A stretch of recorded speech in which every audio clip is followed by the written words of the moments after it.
In this video, I'll share the top 5 mistakes beginners make in any acrylic painting and simple fixes for each of them. Once you understand this, your paintings will no more turn out to be muddy or patchy, but will be how you imagined it to be. Hi, this is Modula, the artist behind Modula Creations, helping you to learn to draw, paint and relax through art. Let's get started. The first mistake is using too much water or thinning your acrylic paint too much.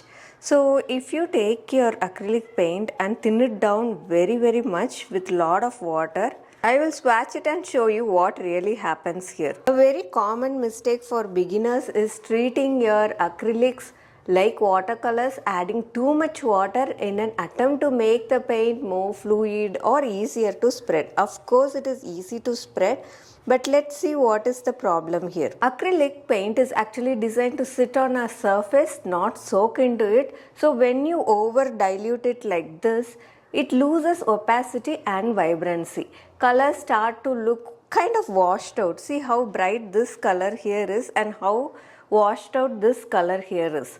So colors start to appear washed out. The paint becomes so runny. So when you have a canvas on the easel, what happens is it starts to drip and it looks more patchy and uneven. So when this patch of color dries here, it is going to leave a lot of this canvas textures and it is going to look patchy as it is like this. When you add more water, it can break down the binder in the paint itself, so it affects the long-term durability of your painting. What to do to fix this mistake? Actually, you can apply your acrylics as it is like this, making it more vibrant, and also it gives you a very steady coverage of your canvas. I'm using a brush that's just slightly damp and the color is very rich, smooth, and it exactly stays where I put it. And when you wanted to do kind of a thick texture or a palette knife work, you can actually work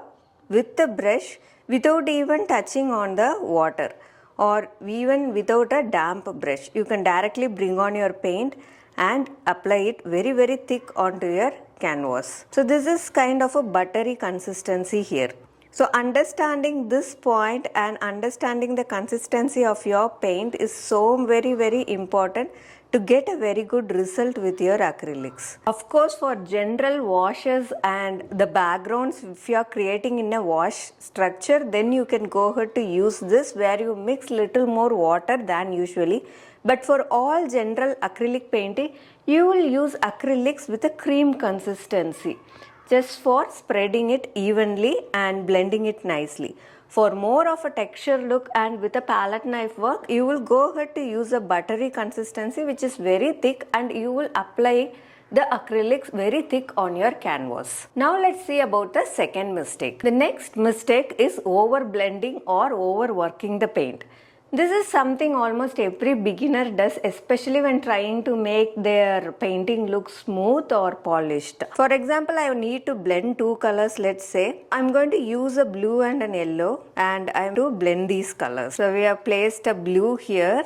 Now let's bring an yellow. Suppose I wanted to mix these two colors. If I keep working like this, that is keep on brushing over my acrylic paint, the color starts to merge too much. This creates a dull, muddy tone sometimes, and also you will lose the original vibrancy and contrast between the shades. So for example, if I am bringing it too down and I am keeping on mixing so that I need a very smooth blending, I will completely lose the blue and the yellow.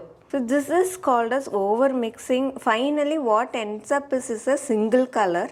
So there will be no contrast between the shades. The vibrancy of the colors is also lost. And if you push it still more and if you still more keep blending, it creates patchy textures and sometimes even lifts of paint like this. So you will be able to see the below layers, and as well as it becomes very patchy. You will also miss the bold, confident brush strokes. So everything will start looking kind of same boring shades. This is the reason when you blend too much, your painting starts to look flat and lifeless.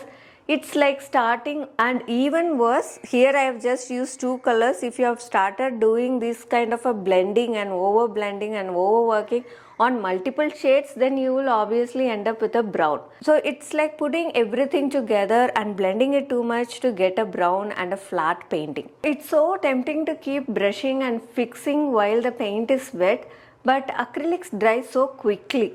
So over blending doesn't always help. It actually removes depth and texture in your painting. What to do instead? We will use the same colors now, but we will see really how to do this. I have placed the blue there. Now bring in the yellow. So when you are blending these colors, or when you are putting colors next to each other and you want it to look very smooth, then the ideal way to do is to just do smaller areas, and you should also not over mix or over blend it. So just go over it little 1 or 2 times and leave it there. Do not try to overwork too much on the areas to get a smooth blending. You can keep working, but then you have to allow the below layer to dry before you do anything on top. Apply your colors confidently and blend them together, but don't overwork on it. Blend with just a couple of strokes like this and let it be. Let the layer dry completely before adding another to avoid kind of over mixing and losing the entire area. And now here in this side we are able to see the yellow, the greens, the blues. So it creates more of an interest and depth to your painting rather than looking flat like this. The point to remember is sometimes what you don't touch is what gives you the most impact. The next mistake is not letting your layers dry before painting over. So many of us are excited to keep building our paintings quickly, but if we don't allow our layers to dry, then things can go wrong fast. Wet paint mixes unintentionally with your next layer, causing muddy or unexpected colors. So I am laying down a darker blue. This is an ultramarine blue. This paint is still wet, and let's say I want an yellow on top of it. So when I'm starting to do this yellow, see what happens. It starts to pick up the below layer and it becomes very dull, kind of muddy. It is not the color I really wanted. The brush is actually lifting and smudging the bottom layer and creating patchy areas or rough textures like this. So it leads to a lack of definition, especially in details, highlights or shadow areas. So here I am detailing, but I am not getting anything because it's kind of mixing together so much. And your canvas also starts to feel sticky because everything is kind of pulling off together and creates unnecessary colors. Now let's do the workaround for this. So how do you fix this problem? I'm going to fill the background with the same color, and I'm going to allow you to dry thoroughly before I paint anything on top of it. Acrylics actually dries little bit faster, so you need not wait for months or weeks for it to dry. It's just that you give it 10 to 15 minutes of time. If the layer is thin, it is going to dry very quickly, like 2-3 minutes, that's it. And if the layer is thicker, it is going to take 10 to 15 minutes for it to completely dry. If you have worked on a background which is very much textured with your palette knife or your texture mediums, then it might take a little more longer. So depending on the consistency of your paint, wait for this underlying layer to dry completely, and once it dries, you can start painting over it. Now I allowed this to dry for 2-3 minutes. Now let's paint on top of it and see how we are getting it. Now you will get very clear bright colors. The below layer will not be pulled out, and you can see how bright it is here and how dull it is this side. So see the difference. On the left, the colors mixed together and created a muddy patchy look, and on the right I waited just a few minutes and now the top layer sits cleanly over the base. So always let your layer dry fully before moving on, especially before adding your highlights, shadows, outlines or fine details. If you are unsure whether your paint is still wet or it is dry, you can touch the paint lightly at any one edge with your fingertip to see whether it is dry fully. So if it is still sticky, then it means it is wet. The lesson from this mistake is that dry layers means sharp and clean results. The next mistake is using the wrong brushes for the wrong place. So brushes are like tools for artists, right? And using the wrong one can make your painting experience completely frustrating. The brushes are too soft or some are too stiff and some are too big, too small. The shapes can be different. So there are a lot of brush sizes as well as shapes. So imagine trying to paint the entire sky with a tiny detailing brush. So one mistake I see all the time is beginners using whatever brush they can find without thinking about what it is meant for. So I'll show you different types of brushes and tell you what they are really meant for. Flat brushes. These are for bigger areas, bold strokes and for backgrounds especially. Then we have the round brush.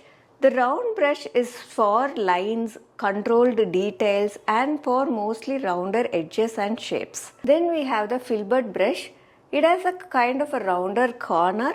So this is used for soft edges, petals and blending. Then we have small detailing or liner brushes. This is for fine details or fine lines. Additionally, you can also have fan brushes. This is for textures, foliage or for clouds.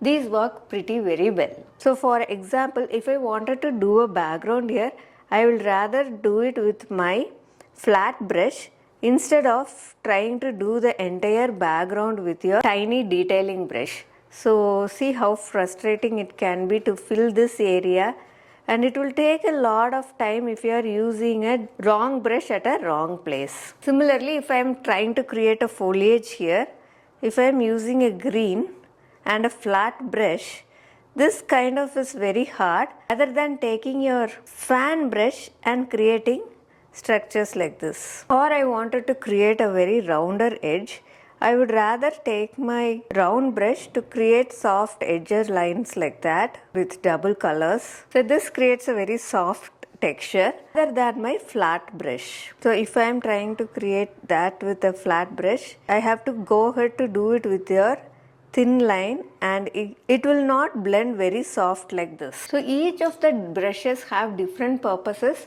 So use them wisely. What do you do? So instead of working with whatever brush you find, you start with basic set of acrylic brushes. And these should be acrylic brushes and not watercolor brushes. Watercolor brushes are very soft and you will not be able to use it with acrylics. The next thing that you should do is to understand and know the function of each shape of these brushes.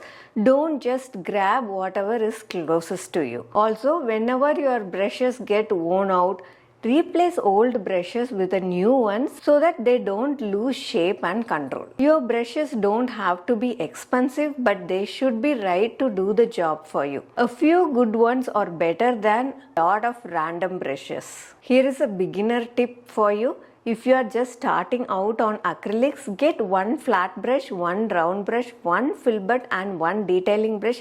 That is all enough for you to get started. I've already done a video on explaining the different set of brushes. You can have a look at it. I'll leave a link above and in the description box below. I have also done a video on explaining what are the materials that you need to get as a beginner. I will put a link in the card above. Just have a look at it so that you can understand completely what you really need to get started with your acrylic painting. The next mistake is not cleaning your brushes properly. I've seen this happen a lot. Even with expensive brushes, you finish a painting, leave your brushes and then get busy. And the next day, the brush is completely ruined. So every time after you finish a painting session, wash your brushes thoroughly in your water, wipe it on a soft cloth and leave it flat to dry. If you don't do this properly, paint hardens in the brushes and the bristles get ruined. The brush becomes so stiff and unusable. The brush loses its shape, affecting stroke control because this edge will be so hard that you cannot properly paint with it. The residual paint on the brush can also contaminate colors in your next painting. Over time, it leads to split edges or patchy applications of your paint on your canvas. What does a properly cleaned brush looks like? It looks very soft and with flexible edges here. A good brush can actually last for years, or it can also get destroyed in one session. It's up to you to clean it and keep it right. And here is a bonus mistake for you. This is one of the most important ones as well. but it is a mindset mistake rather than a physical one. It is expecting perfectionism on the first try. If I could go back and tell beginner me one little thing, it would be this: you are not supposed to get it right on the first try. When you expect your first painting to look flawless, you are setting yourself up for frustration. It leads to discouragement when things don't go well as planned. You feel like you are not talented enough or not good enough, and some people even quit painting. Art is not at all about perfectionism, it is about expression. It is about showing up and saying, I am here to explore. So what you have to do when things doesn't turn out as you expected: treat every painting as a practice, not as a final exam. Let go of perfectionism, focus on the progress. Keep a journal or a photo log. Keep a journal maybe to just mark down your mistakes, learn from there. And there is always a messy part, the messy middle in the painting, and you always have to get past through it to see the magic that is happening after that, the turning up of your beautiful painting. So every time you just fail in your painting, remember that you didn't fail, you just learned something new. So take a breath, clean your brushes properly, and start again tomorrow. That's what real artists do. So those were the 5 most common beginner mistakes with one mindset shift which you need to do to get better at your acrylic painting. Remember, every artist starts somewhere, so don't be hard on yourself. If this video helped you, please give it a like and leave a comment sharing which mistake you relate to the most. I would love to hear your story. And if you're ready to keep learning like this, make sure to hit on the subscribe and check out my beginner friendly tutorials linked right here on the screen. Until next time, happy painting and keep creating from your heart.